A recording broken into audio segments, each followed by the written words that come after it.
ನಮಸ್ಕಾರ ವೀಕ್ಷಕರೇ, ವಿಶ್ವವಾಣಿ ಟಿವಿ ಸ್ಪೆಷಲ್ಗೆ ಸ್ವಾಗತ. ನಾನು ಚಿದಾನಂದ್ ರುದ್ರಾಪುರ್ಮಾಡ್. ಬಿಗ್ ಬಾಸ್ ನಲ್ಲಿ ಈ ವಾರದ ಕೊನೆಯಲ್ಲಿ ಫಿನಾಲೆ ಟಿಕೆಟ್ ನೀಡುವ ಟಾಸ್ಕ್ ನಡೆದಿತ್ತು.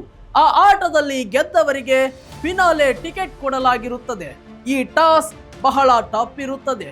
ಅಂತಹ ಒಂದು ಆಟ ಆಡಿ ಗೆದ್ದು ಬೀಗಿದ್ದಾರೆ ಹನುಮಂತ. ಈ ಒಂದು ಆಟದ ಮೇಲೆ ಶೋ ವೀಕ್ಷಕರ ಗಮನ ನೆಟ್ಟಿರುತ್ತದೆ.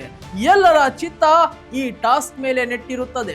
ಯಾಕೆಂದ್ರೆ ಫಿನಾಲೆ ಟಿಕೆಟ್ ಯಾರು ಪಡೆದುಕೊಳ್ಳಲಿದ್ದಾರೆ ಎಂಬ ಕುತೂಹಲಕ್ಕೆ ಈ ಟಾಸ್ಕ್ ತುಂಬಾ ಹೈಪ್ ಸೃಷ್ಟಿಸಿರುತ್ತದೆ.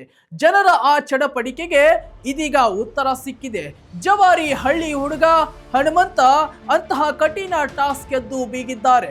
ಹನುಮಂತನ ಆಟಕ್ಕೆ ಹಲವರು ಬೇಷೆನ್ನುತ್ತಿದ್ದಾರೆ. ಈಗ ಇದೆ ನೋಡಿ ಬಹಳ ಇಂಟ್ರೆಸ್ಟಿಂಗ್ ಕತೆ.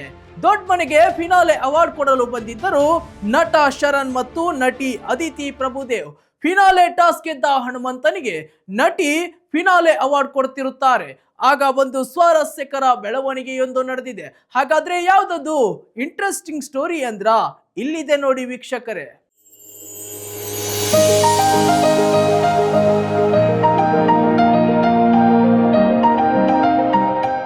ಹಗ್ಗದಿಂದ ಮಾಡಿದ ದೊಡ್ಡ ಜಾಲದ ಮಾದರಿಯನ್ನ ಗಾರ್ಡನ್ ಏರಿಯಾದಲ್ಲಿ ನಿಲ್ಲಿಸಲಾಗಿತ್ತು. ಇದರ ಮೇಲೆ ಬೇರೆ ಬೇರೆ ಕೀಗಳನ್ನ ಇಟ್ಟಿರಲಾಗುತ್ತದೆ. ಈ ಕೀಯನ್ನ ಸ್ಪರ್ಧಿಗಳು ಎತ್ತಿಕೊಂಡು ಬಂದು ಪೆಟ್ಟಿಗೆ ತೆಗೆಯಬೇಕು.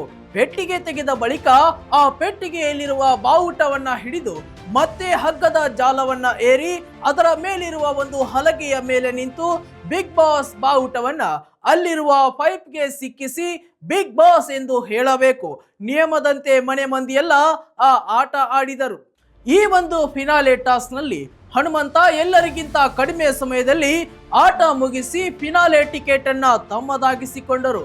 ಈ ಒಂದು ಟಿಕೆಟ್ ಹನುಮಂತನಿಗೆ ಕೊಡಲು ನಟಿ ಅದಿತಿ ಪ್ರಭುದೇವ ಬಂದು ಪ್ರತ್ಯೇಕವಾಗಿ ಫಿನಾಲೆ ಟಿಕೆಟ್ ಕೊಡುವ ಅವಾರ್ಡ್ ಹಿಡ್ಕೊಂಡು ಫೋಟೋಗೆ ಪೋಸ್ ಕೊಟ್ಟರು. ಆಗ ನಟಿ ಅದಿತಿ ಹನುಮಂತನ ಕೈ ಸಹಾಯದಿಂದ ಹಾರ್ಟ್ ಮಾಡಲು ಹೋಗುತ್ತಾರೆ. ಆಗ ಹನುಮಂತನಿಗೆ ಅದಿತಿಯ ಬಿಳಿ ಬಣ್ಣದ ಕೈಗಳನ್ನ ಕಂಡು ನಗೆ ಹನಿ ಬಿಡುತ್ತಾರೆ. ನನ್ನ ಕೈ ಕಪ್ಪಗಿದೆ ಎನ್ನುತ್ತಾರೆ ಹನುಮಂತ. ಅದಕ್ಕೆ ಉತ್ತರಿಸಿದ ಅದಿತಿ, ನಿನ್ನ ಮನಸ್ಸು ಬೆಳ್ಳಗಿದೆ ಎಂದರು. ಅದಿತಿ ಮಾತು ಕೇಳಿದ ಹನುಮಂತ ನಾಚಿ ನೀರಾದರು. ವೀಕ್ಷಕರೇ, ಇದಾಗಿತ್ತು ಇವತ್ತಿನ ಸ್ಪೆಷಲ್ ಸ್ಟೋರಿ. ಮತ್ತಷ್ಟು ವೈವಿಧ್ಯಮಯ ಸುದ್ದಿಗಳಿಗಾಗಿ ವಿಶ್ವವಾಣಿ ಟಿವಿ ಸ್ಪೆಷಲ್ ಚಾನಲ್ ಅನ್ನ ಸಬ್ಸ್ಕ್ರೈಬ್ ಮಾಡಿ. ನಮಸ್ಕಾರ.